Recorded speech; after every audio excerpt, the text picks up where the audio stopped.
पिछली क्लास में जो हमने पढ़ा था, बस 2 मिनट उसका रिवीजन करते हुए फिर आगे बढ़ते हैं, क्योंकि उसी के आधार पर आज की क्लास आगे बढ़ेगी।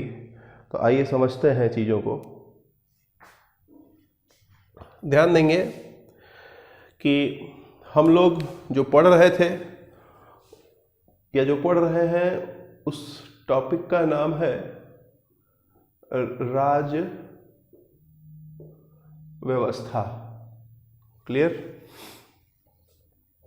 ये राज व्यवस्था सब्जेक्ट मतलब शासन या सत्ता को सुचारू रूप से चलाने के लिए जिन लोगों की आवश्यकता होती है उसे हम राज व्यवस्था कहते हैं। क्लियर है? तो पता चलता है कि शासन या सत्ता को सुचारू रूप से चलाने के लिए 3 तरह के लोगों की आवश्यकता होती है। कौन कौन से लोगों की? पहला, विधायिका की आवश्यकता होती है, यानी विधि बनाने वाले की। दूसरा, कार्यपालिका की आवश्यकता होती है, यानी काम करने वाले की। और तीसरा, न्याय करने वाले की आवश्यकता होती है, यानी कि न्यायपालिका की। तो बेसिकली 3 चीज़ों की आवश्यकता होती है लेजिस्लेटिव, एग्जीक्यूटिव और जुडिशियरी पॉलिटिकल सिस्टम में। जब हम पढ़ने जाएंगे तो 3 चीज़ें पढ़ना होता है। क्लियर है? और ये तीनों चीज़ें कहाँ लिखी गई हैं? संविधान में लिखी गई हैं, इसलिए संविधान भी पढ़ना होता है। तो पिछली क्लास में हमने संविधान का संक्षिप्त परिचय पढ़ लिया है। अब आज की क्लास में हम लोग इस पर आएंगे, विधायिका यानी कि विधि बनाने वालों में से हम लोग आएंगे। क्लियर है? तो ध्यान दें, मैंने आपको ये बताया है पहली क्लास में कि विधायिका यानी विधि बनाने वाला, विधि बनाएगा हमारे देश में कौन, ये इस बात पर निर्भर करती है, या किसी भी देश में विधि कौन बनाएगा ये इस बात पर निर्भर करती है कि उस देश की सरकार कैसी है। क्लियर है?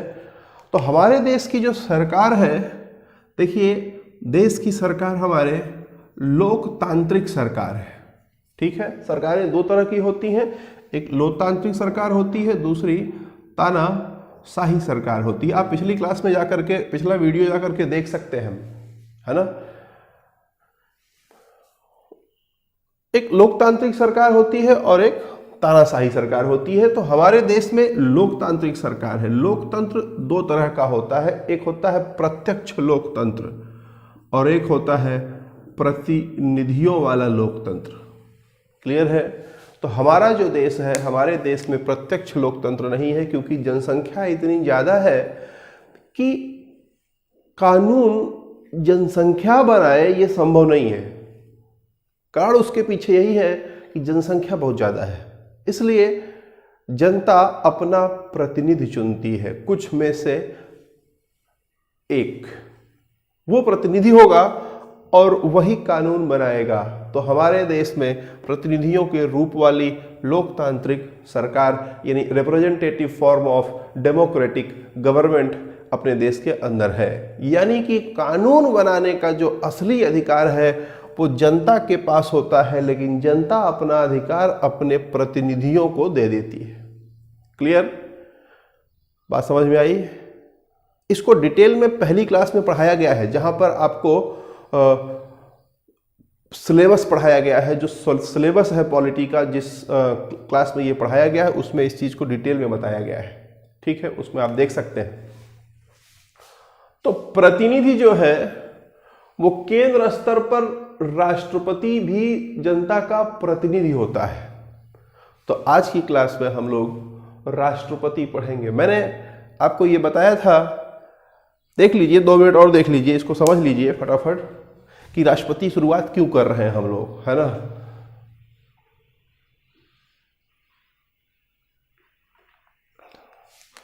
देखिए, ये आम जनता है लगभग 130 करोड़ की।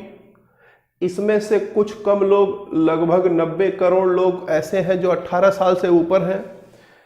ये लोग अपना प्रतिनिधि चुनते हैं। कहां कहां पर? पंचायत स्तर पर चुनते हैं, राज्य स्तर पर चुनते हैं और केंद्र स्तर पर चुनते हैं। क्लियर है? ये जो जनता है, हम भारत के लोग हैं, हम भारत के लोग हैं तो हमें प्रस्तावना भी पढ़ना होगा। क्लियर? हम भारत के लोग हैं तो हमारा भारत से कुछ, भाई अगर हम भारत के लोग हैं तो भारत से हमारा कुछ संबंध होगा।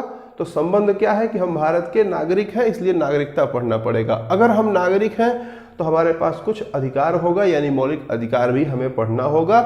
अगर हमारे पास अधिकार है तो कुछ कर्तव्य पढ़ना होगा। क्लियर है?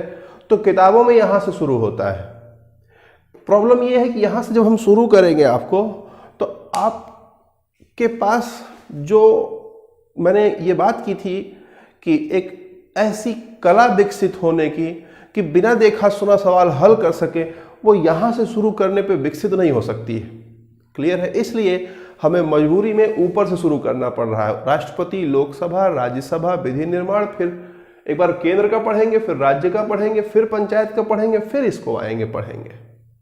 क्लियर है? समझ आ गई बात? तो आज का जो टॉपिक है हमारा वो है आपका राष्ट्रपति। क्लियर है? तो शुरू करते हैं राष्ट्रपति। अभी आज के डेट में आइए समझते हैं राष्ट्रपति के बारे में। सबसे पहली चीज कि राष्ट्रपति पढ़ना शुरू करने से पहले हमें यह जानना आवश्यक होगा कि राष्ट्रपति चैप्टर में या राष्ट्रपति जो पढ़ना है हमें, उसमें क्या क्या चीजें पढ़नी है। सबसे पहली चीज ये है। क्लियर? तो आइए समझते हैं।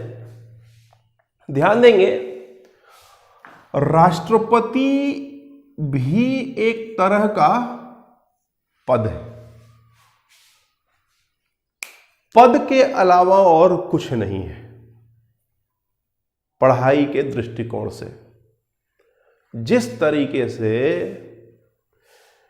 एक चपरासी पद होता है, जिस तरीके से एक क्लर्क पद होता है,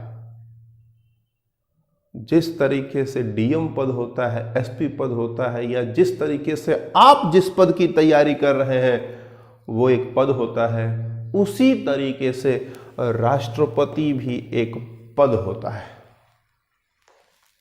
क्लियर? तो हमें यहां पर जो पढ़ना है वो पद के बारे में पढ़ना है, किसी पद के बारे में पढ़ना है, और यहां पर जो पद है वो राष्ट्रपति का पद है। क्लियर?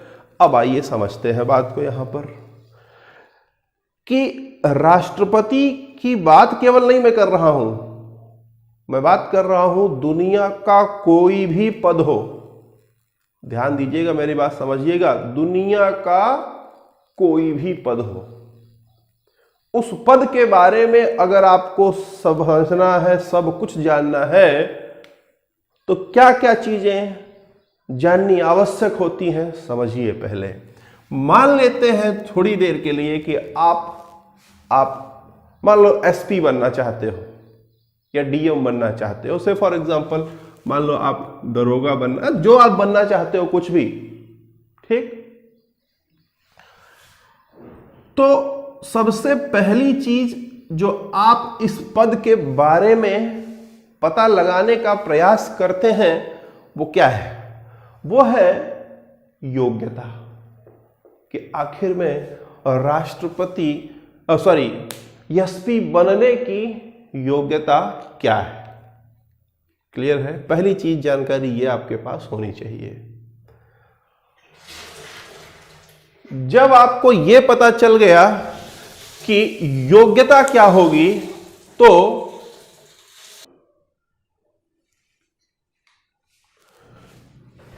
जब आपको पता चल गया कि योग्यता क्या होगी, तो उसके बाद हमें क्या पता करना होगा? ध्यान दीजिए, उसके बाद हमें यह पता होना चाहिए कि आखिर में अगर हम योग्य होंगे तो कौन हमें चुनेगा, निर्वाचक कौन होगा, या यूं कहें कि हमारा इम्तिहान कौन लेगा। क्लियर है? और दूसरा चीज जो है, चुनेगा कौन, और दूसरा चीज किस प्रक्रिया से चुनेगा। ध्यान दें, पहली चीज हमें यह पता होनी चाहिए कि योग्यता क्या होगी। दूसरी चीज ये पता होना चाहिए कि आखिर में हमें चुनेगा कौन, और जो चुनेगा वो किस प्रक्रिया के तहत चुनेगा, ये भी जानकारी हमें होनी चाहिए। अब आगे बढ़ते हैं। मान लीजिए कि आपने पता किया कि एसपी बनने के लिए योग्यता क्या होगी, तो आपको पता चलता है कि 21 साल की न्यूनतम आयु सीमा होनी चाहिए, 21 साल से ऊपर आपकी आयु हो चुकी हो, भारत के नागरिक हो, है ना, ग्रेजुएशन कर चुके हो। अगर ये योग्यता होगी तो आप एसपी बन सकते हैं। तो अब आप आगे क्या पता करेंगे, आगे ये पता करेंगे कि कौन चुनेगा। तो पता चलता है, आपको पता चलता है कि यूपीएससी चुनती है, यानी संघ लोक सेवा आयोग, यूनियन पब्लिक सर्विस कमीशन चुनता है आपको इस पद के लिए। फिर किस प्रक्रिया के तहत चुनता है, तो बोलता है पहले प्री कराएंगे, फिर मेंस कराएंगे, फिर इंटरव्यू कराएंगे, तब चुनेंगे। हर पद पर पहुंचने के लिए अलग अलग प्रक्रिया होती है, क्लियर है, और वह प्रक्रिया निर्भर करती है उस पद के काम के आधार पर। अच्छा देखिए, बात समझिए, अगर क्लर्क चुनना है तो उसको चुनने का प्रक्रिया होगा कि उससे टाइपिंग करवा के देखेगा, क्लियर है। सिविल सर्वेंट चुनना है तो उस पर बोलेगा लिख के दिखाओ, सब कुछ उसमें चेक करेगा। आर्मी में अगर जाना है, उसमें चेक करना है तो उसमें बोलेगा दौड़ के दिखाओ। मेरे कहने का मतलब है कि चुनने वाला तो अलग अलग होगा ही।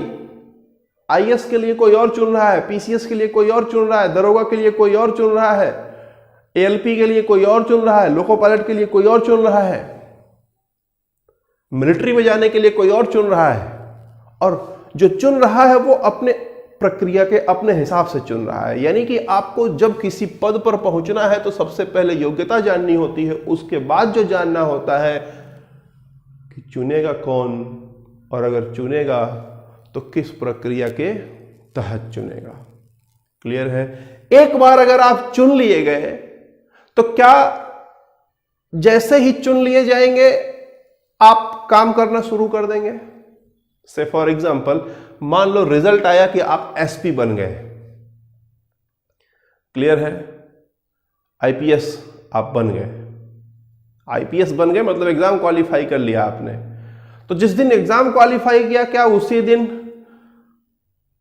ड्रेस पहन करके, वर्दी पहन करके शुरू हो जाएंगे घूस लेने के लिए, है, या इंतजार करेंगे किसी चीज का? ध्यान देंगे मेरी बात। आप तब तक नहीं ले सकते या तब तक कुछ नहीं कर पाएंगे जब तक कि आपकी नियुक्ति ना हो जाए। इम्तिहान सिर्फ पास कर लेने से, यानी प्रक्रिया सिर्फ पूरा कर लेने से आप कुछ नहीं होता है तब तक, जब तक कि आपकी उस पद के लिए नियुक्ति ना हो जाए, क्लियर है। तो अगली चीज जो हमें जाननी होती है वो ये, किसी भी पद के बारे में कि जब हम प्रक्रिया पूरी कर लेते हैं तो हमें नियुक्ति कौन देगा, क्लियर है। चले आगे, ध्यान दिया जाए, सुनिएगा, लॉजिक जुड़ रहा है। किसी पद के बारे में समझ रहे हैं तो सबसे पहले योग्यता जानेंगे। व्यक्ति योग्य अगर है तो ये जानेगा कि कौन चुनेगा, कौन चुनेगा ये पता चलेगा, तो किस प्रक्रिया से चुनेगा ये जानेंगे। चुन लिया गया अगर तो उसकी नियुक्ति कौन करेगा ये जानना होगा। अगर उसकी नियुक्ति हो गई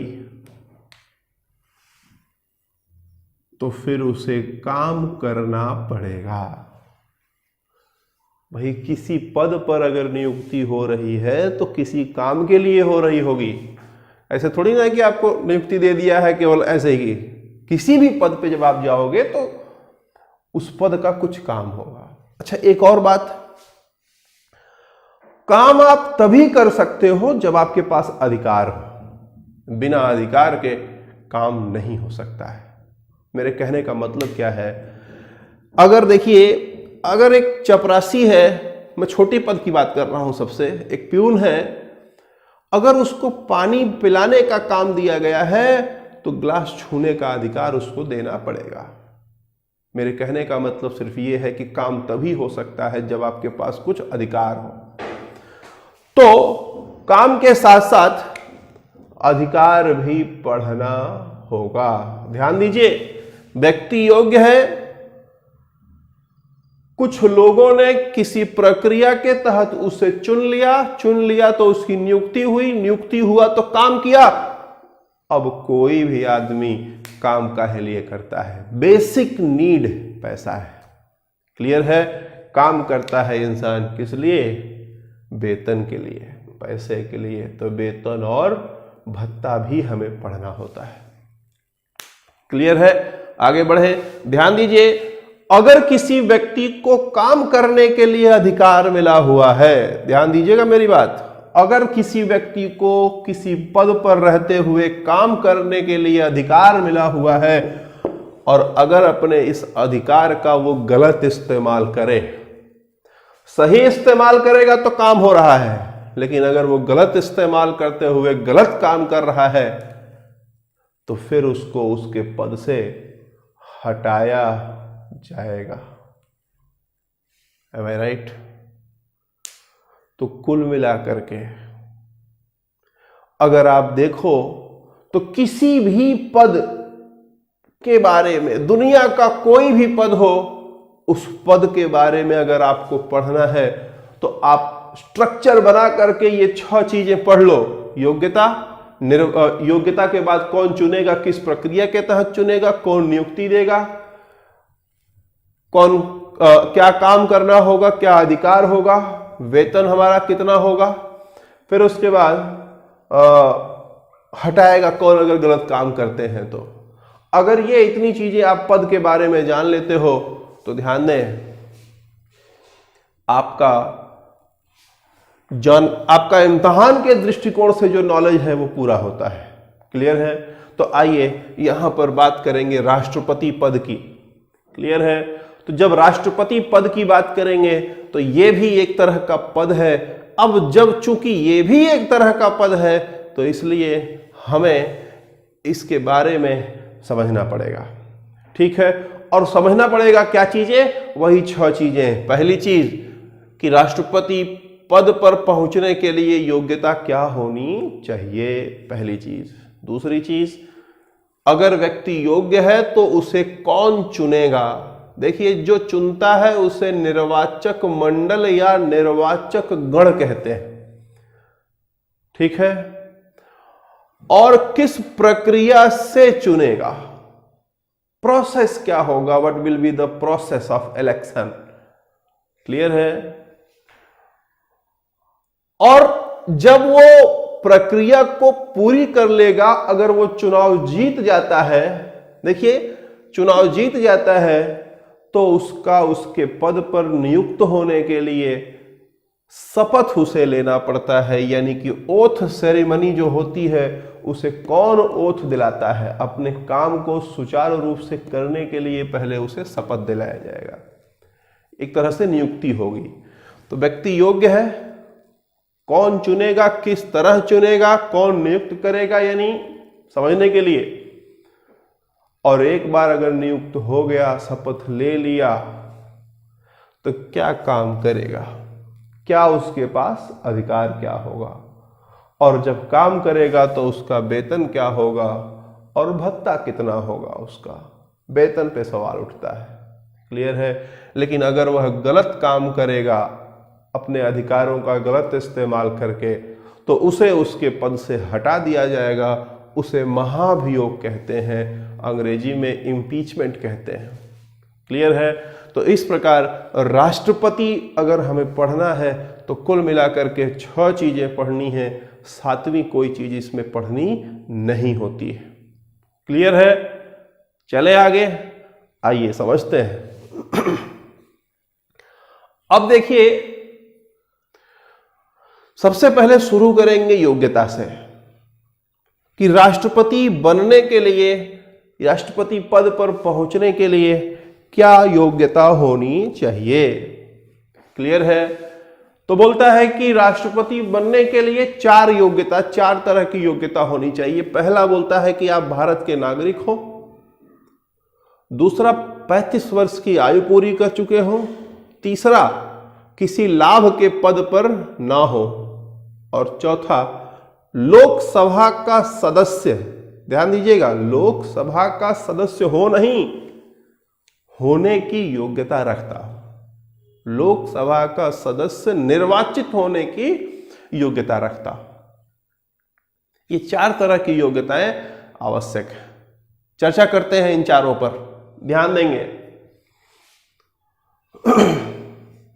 सबसे पहले चीज नागरिकता से संबंधित है। सवाल पूछता है कि क्या वो भारत में जन्मा हुआ इंसान होना चाहिए, भारत में जन्मा हुआ इंसान होना चाहिए। तो ध्यान दीजिए, ऐसी कोई बाध्यता नहीं है। मान लीजिए अगर आप ही हैं, किसी कारणवश आप विदेश गए, आपका बच्चा वहां पैदा हुआ, तो क्या वो राष्ट्रपति का चुनाव नहीं लड़ सकता? लड़ सकता है। ऐसे देखिए, कोई आदमी मान लीजिए यहां से अमेरिका जा रहा है, उसका बच्चा हवाई जहाज में पैदा हो गया है ना, आसमान में, तो क्या होगा? तो भी वो अगर भारत का नागरिक है तो भारत देश के राष्ट्रपति पद के चुनाव की ये जो योग्यता है वो उसको पूरा करता है। यानी जन्मा हुआ भारत में ऐसा कोई प्रतिबद्धता नहीं है, बस ये कि वो भारत का नागरिक होना चाहिए। क्लियर है? सिटीजनशिप उसके पास होनी चाहिए, पहली चीज। दूसरी चीज, उसकी आयु 35 वर्ष की हो चुकी हो। कैसे पता लगाएंगे? कैसे पता लगाएंगे कि आयु किसी इंसान की 35 साल हो गई है? बताइए, कैसे पता चलेगा आखिर में कि जो आयु है, जो इंसान राष्ट्रपति का चुनाव लड़ने जा रहा है, उसकी आयु 35 वर्ष हो गई है? पता कैसे चलेगा? कुछ लोग कहते हैं कि सर आधार कार्ड से पता लगा लेंगे। आधार कार्ड तो अभी आया है, या वोटर कार्ड बोलते हैं। तो वोटर कार्ड में आप देखिए अमूमन 80% लोगों का वोटर कार्ड में गलती रहता है, तो वो भी नहीं है। फिर कुछ लोग बोलते हैं कि हाई स्कूल का सर्टिफिकेट देख लेंगे, मार्कशीट देख लेंगे, सर्टिफिकेट देख लेंगे, उस पर लिखा रहता है, वही हो जाएगा। ध्यान दें, राष्ट्रपति बनने के लिए पढ़ा लिखा होना आवश्यक नहीं है। ये देखिए ना, तो ऐसा भी तो हो सकता है कि जो इंसान राष्ट्रपति पद का चुनाव लड़ने जा रहा है वो पढ़ा लिखा हो ही ना, उसके पास कोई सर्टिफिकेट ही ना हो, हाई स्कूल और इंटर की, जो भी आप लोग सोच रहे हैं। तो सवाल उठता है कि आखिर में किस तरह पता चलेगा कि उसकी आयु 35 वर्ष हो चुकी है? क्लियर है? कैसे पता चलेगा आखिर में? तो आइए समझते हैं इस बात को, ध्यान देंगे। बोलता है कि अगर आपकी डेट ऑफ बर्थ 1991 के पहले है, 1991 से पहले अगर आप पैदा हुए हैं, तो आप ध्यान दीजिएगा, कोई भी, खास करके जो एक परिवार रजिस्टर होता है, या यूं कहें आप एक तरह से राशन कार्ड, उस पर जो भी डेट अंकित कर दिया गया है वो मान लिया जाएगा। क्लियर?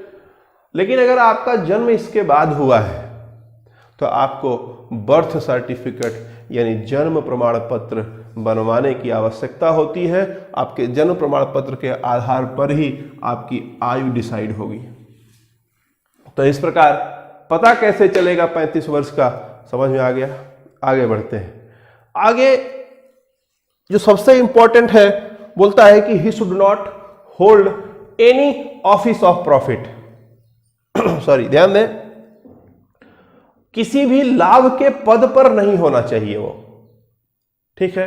अब इसका क्या मतलब है? लाभ के पद पर हो, सॉरी, लाभ के पद पर ना हो, इसका क्या मतलब है? तो सामान्य तौर पर आप लोग ये निष्कर्ष निकालते हैं कि जो सरकारी नौकरी कर रहा है वो लाभ के पद पर मान लिया जाता है, और जो प्राइवेट नौकरी कर रहा है वो लाभ के पद पर नहीं माना जाता है। ऐसा आप सोचते हैं, जबकि ऐसा है नहीं। ध्यान दीजिए, लाभ का पद निर्धारित करने का अधिकार संसद के पास है। क्लियर? सुप्रीम कोर्ट के पास नहीं, संसद के पास है। केंद्र में और राज्य में विधानमंडल के पास है। तो अभी बस इतना समझिए, राष्ट्रपति के चुनाव की बात कर रहे हैं हम लोग, तो यहां समझिए कि लाभ के पद पर, लाभ का पद डिसाइड करने का अधिकार भारत देश के अंदर संसद के पास है। क्लियर है? अब ध्यान दीजिए, मान लेते हैं थोड़ी देर के लिए कि ये सारे पद प्राइवेट और ये सारे पद गवर्नमेंट पद है। ये ब्लैक से जो है वो गवर्नमेंट है, ये जो ब्लू से है वो प्राइवेट पद है। ध्यान दीजिए मेरी बात। अब बात करते हैं ऑफिस ऑफ प्रॉफिट की, लाभ के पद की। तो संसद का काम है कि लाभ का पद कौन होगा, ये संसद का काम है डिसाइड करना। क्लियर है? समय समय पर संसद डिसाइड करती रहती है। ऐसा नहीं है कि जो लिस्ट बन गई है सिर्फ वही रहेगा, आगे उसमें परिवर्तन नहीं होगा। हो सकता है कि उसमें और आगे परिवर्तन हो सकता है। तो देखिए, संसद यहां से भी उठा करके डाल सकती है, यहां से भी उठा करके ये वाला पद उठा के इसमें डाल सकती है, और हो सकता है कि ये वाला भी पद इसमें डाल दे। लेकिन ऐसा भी हो सकता है कि अभी इस वाले पद को लाभ के पद में न डाला हो। किसने? संसद ने। भले ही सरकारी नौकरी है, लेकिन उस पद को लाभ के पद में संसद ने नहीं डाला है। क्लियर है? आगे बढ़ते हैं। ऐसा भी हो सकता है कि ये प्राइवेट नौकरी है, ये प्राइवेट पद है, और इस पद को संसद ने लाभ के पद में डाल दिया हो। क्लियर है? हो सकता है कि इस पद को लाभ के पद में डाल दिया हो, बाकी सबको न डाला हो। क्लियर है? तो प्राइवेट पदों में अधिकांश पदों को लाभ के पद में नहीं डाला जाता है, इक्का दुक्का पदों को लाभ के पद में डाला जाता है। जबकि गवर्नमेंट नौकरी में लगभग पदों को, गवर्नमेंट पदों के लगभग पदों को लाभ के पद में मान लिया जाता है, बाकी सबको, इक्का दुक्का को लाभ के पद में नहीं माना जाता है या नहीं डाला जाता है संसद द्वारा। तो इस प्रकार आप देखिए कि सरकारी नौकरी भी करने वाला लाभ के पद पर हो सकता है, और प्राइवेट नौकरी करने वाला भी लाभ के पद पर हो सकता है। और साथ साथ ये भी हो सकता है कि अगर कोई गवर्नमेंट नौकरी कर रहा है और इस पद पर है, तो हो सकता है कि वो लाभ के पद पर ना हो। और ऐसा भी हो सकता है कि कोई प्राइवेट नौकरी कर रहा है और ये वाले पद पर है, तो वो लाभ के पद पर हो। यानी कि सरकारी नौकरी करने वाला और प्राइवेट नौकरी करने वाला दोनों हो सकता है कि लाभ के पद पर हो सकता है लाभ के पद पर ना हो। जरूरी नहीं कि अगर आप प्राइवेट कर रहे हैं तो लाभ के पद पर नहीं होंगे, और जरूरी नहीं कि अगर आप सरकारी नौकरी कर रहे हैं तो लाभ के पद पर होंगे ही होंगे। आप अगर गांव में आप ऐसे देख लो कि अगर प्रधान का चुनाव हो, ग्राम प्रधान का चुनाव हो, तो एक प्राइमरी का टीचर नहीं लड़ सकता है, वो भी सरकारी नौकरी कर रहा है, नहीं लड़ सकता है चुनाव। लेकिन अगर एक लेक्चरर है इंटर कॉलेज का, मान्यता प्राप्त स्कूलों में, वेतन वो भी पा रहा है गवर्नमेंट से, तो वो चुनाव लड़ सकता है। क्लियर है? तो इस तरीके की चीजें हैं इसमें। तो लाभ का पद निर्धारित करने का अधिकार, यही सवाल पूछता है, लाभ का पद निर्धारित करने का अधिकार किसके पास है? संसद के पास है। क्लियर है? सुप्रीम कोर्ट के पास नहीं है। सुप्रीम कोर्ट मतलब रिव्यू कर सकता है, केवल पुनरावलोकन करता है। क्लियर है? चले आगे, आगे बढ़ते हैं। अब आगे बोलता है लोकसभा का सदस्य निर्वाचित होने की योग्यता रखता हो। अब इसका क्या मतलब है? लोकसभा का सदस्य निर्वाचित होने की योग्यता रखता हो। क्लियर? ध्यान देंगे, लोकसभा का सदस्य निर्वाचित होने की योग्यता रखता हो, इसका तात्पर्य यह है कि भाई पागल ना हो, दिवालिया ना हो, आतंकवादी ना हो, या जो भी शर्तें जनप्रतिनिधि अधिनियम 1951 में रखी गई हैं उनको पूरा करता हो। कि हमारा नेता, हमारा प्रतिनिधि कैसा हो। पता लगा कोई तस्कर है, कोई कुछ है, कोई मर्डरर है, कोई मतलब ये है, तो उसको रोका गया है।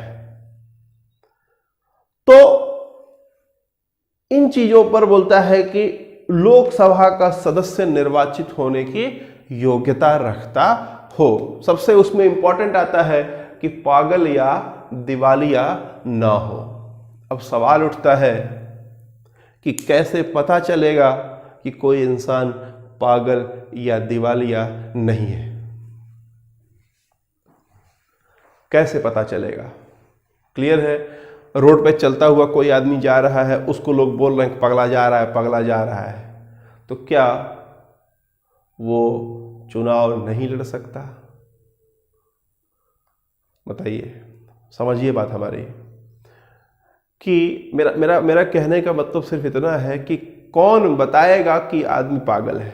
क्या जनता सर्टिफिकेट देगी उसको?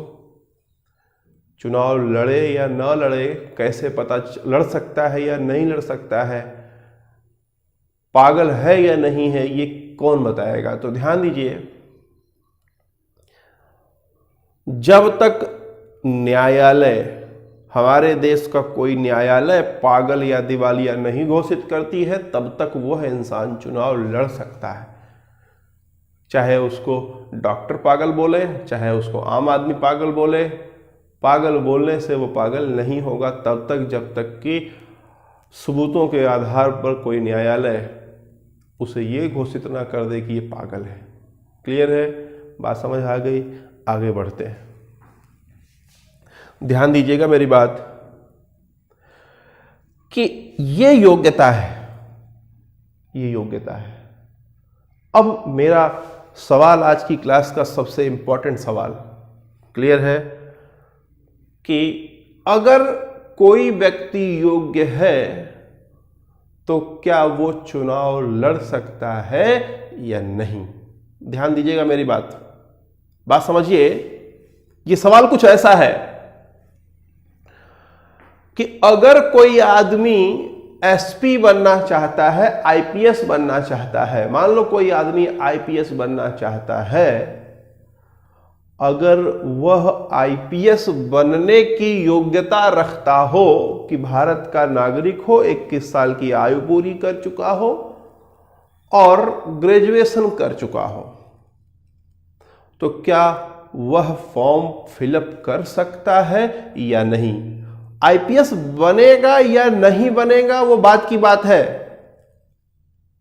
लेकिन क्या वो फॉर्म फिलअप कर सकता है या नहीं? प्रक्रिया में भाग ले सकता है या नहीं? बने या ना बने ये बात की बात है। क्लियर है? तो ध्यान दीजिए, यहां पर प्रक्रिया में भाग ले सकता है वो ना बड़े आसानी से, कि अगर योग्य है तो फिर वो फॉर्म भरेगा, प्रक्रिया में भाग लेगा, पास होगा नहीं होगा वो बात की बात है। ऐसा ही सवाल यहां पर भी मैं पूछ रहा हूं कि अगर कोई व्यक्ति राष्ट्रपति बनने की ये चारों योग्यताएं किसी इंसान में हो तो क्या वो राष्ट्रपति बन सकता है? समझ में आ रही बात? क्या वो राष्ट्रपति बन सकता, क्या वो राष्ट्रपति का चुनाव लड़ सकता है? क्लियर? तो जवाब क्या होगा? लड़ सकता है। ध्यान दीजिए, अब मैं आपको एक नया एंगल, अलग एंगल दे रहा हूं सोचने का। उस हिसाब से सोचिए और फिर बताइए कि क्या वो चुनाव लड़ सकता है या नहीं लड़ सकता है। क्लियर है? ध्यान दीजिएगा मेरी बात। राष्ट्रपति का चुनाव देश का सबसे बड़ा पद है। राष्ट्रपति का पद हमारे देश में सबसे बड़ा पद होता है। क्लियर? मैं आपसे बात कर रहा हूं सबसे छोटे पद की। मान लो सबसे छोटा पद ग्रुप डी का होता है। ग्रुप डी की वैकेंसी आई, अगर ग्रुप डी में मान लो कि अगर 1000 वैकेंसी आई है या 10,000 वैकेंसी आई है, तो 10,000 वैकेंसी आएगी तो भी 1 करोड़ लोग तो फार्म भरेंगे ही भरेंगे। छोटे से पद के लिए 1 करोड़ लोग फॉर्म भर देते हैं। क्लियर है? मेरी बात समझिए। देश का सबसे बड़ा पद खाली हो रहा है ना? देश का सबसे बड़ा पद खाली हो रहा है।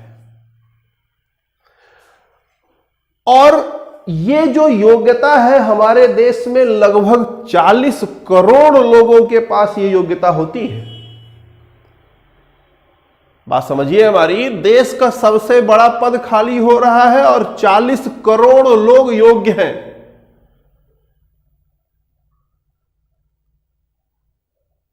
तो इस पद पर पहुंचने के लिए मारामारी नहीं होगी।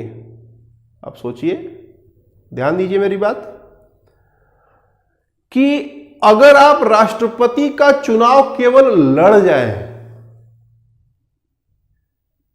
राष्ट्रपति बने ना बने बात की बात है, बस केवल राष्ट्रपति का चुनाव लड़ जाए तो पूरे देश में फेमस हो जाएंगे आप।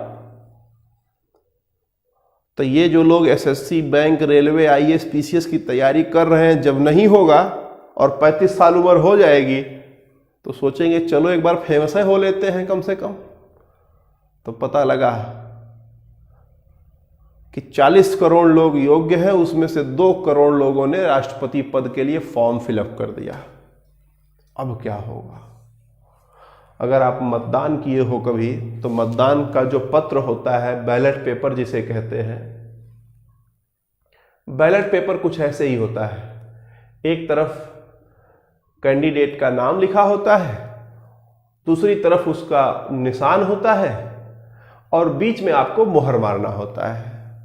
अगर मतलब 2 कैंडिडेट हैं तो 2 नाम होगा, 3 कैंडिडेट है तो 3 नाम होगा, 4 कैंडिडेट है तो 4 नाम होगा। क्लियर है?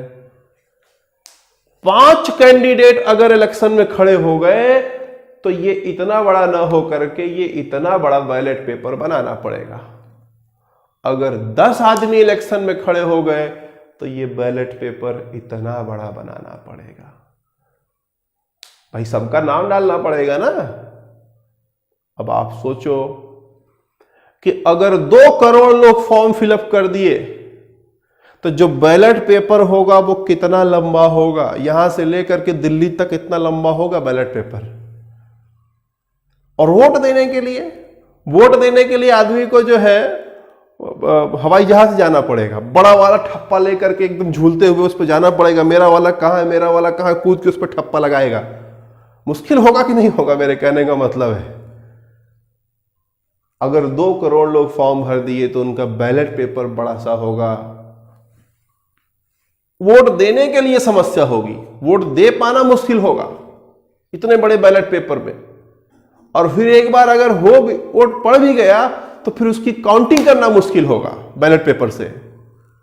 तो ये प्रैक्टिकल समस्या आएगी अगर सिर्फ और सिर्फ इन योग्यताओं के आधार पर लोगों को लड़ने के लिए मौका दे दिया जाए, तो ये प्रैक्टिकल समस्या आएगी।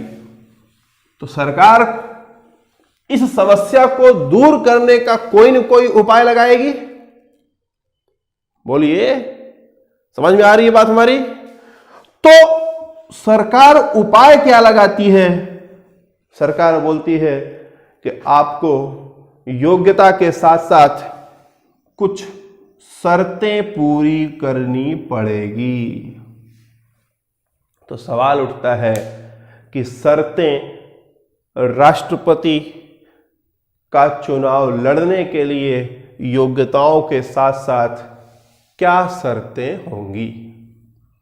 क्लियर है, समझ में आ रहा है बात? बढ़ते हैं आगे, ध्यान दीजिएगा।